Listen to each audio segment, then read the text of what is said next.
增粗臂围的关键在于什么？在于肱三头肌的发展，因为肱三头肌贡献了大臂2/3的体积。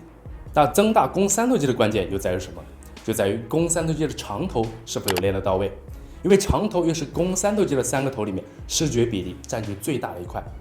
所以当你在安排手臂训练的时候，其实可以着重增加一些肱三头肌长头的训练，来加快臂围的增长。通常传统的方式一般会采用过顶动作来对其进行强化，比如说过顶、臂屈伸等等。但这些动作也有一定的局限性。一来，对于肩关节活动度欠佳的朋友来说，过顶动作肩部可能会产生不适，很难做标准。二来，这类动作在肱三头肌长头的伸缩幅度上其实还不够，可以做进一步优化。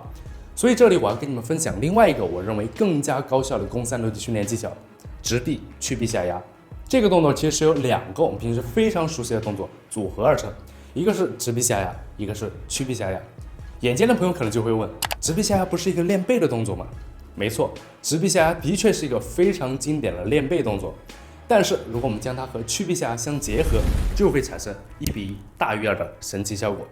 对于肱三头肌的刺激会更加强烈，尤其是长头。为什么呢？这主要就是由于肱三头肌在构成上的特殊性。肱三头肌如其名，由3个头组成：长头、内侧头和外侧头，主要功能就是负责肘伸，也就是伸直手臂的作用。但这3个头中，唯独长头还跨过了肩关节连接在了肩胛骨上，所以其实长头还负责了一部分肩伸的功能，也是将手臂进行后伸的动作。这就是为什么有的时候当你在练背，比如说做直臂下压、划船这些动作的时候，会隐约感觉到肱三头肌的上段也微微有些酸胀的感觉。平时我们练三头的时候经常会用到的经典动作，虽然对肱三头肌的整体发展颇有好处，但是却没能完全给到长头足够的伸缩幅度。也就是说，一组下来，可能外侧头跟内侧头已经接近力竭了，但是长头却还依然精力充沛。所以如果我们将直臂下压融入到屈臂下压的动作中来，就能很好的弥补这一点，可以尽可能的将长头也一并榨干。你会发现在同样的训练次数下，这个动作会让你的肱三头肌更加的酸胀，尤其是对于肩关节功能受限、不能有效练习过顶动作的朋友来说，这个动作会更加理想。练习直臂屈臂下压的时候，有几点需要注意。第一，适当放慢速度，尤其是在做直臂下压的时候，要把更多的注意力放在这个位置，而不是背部。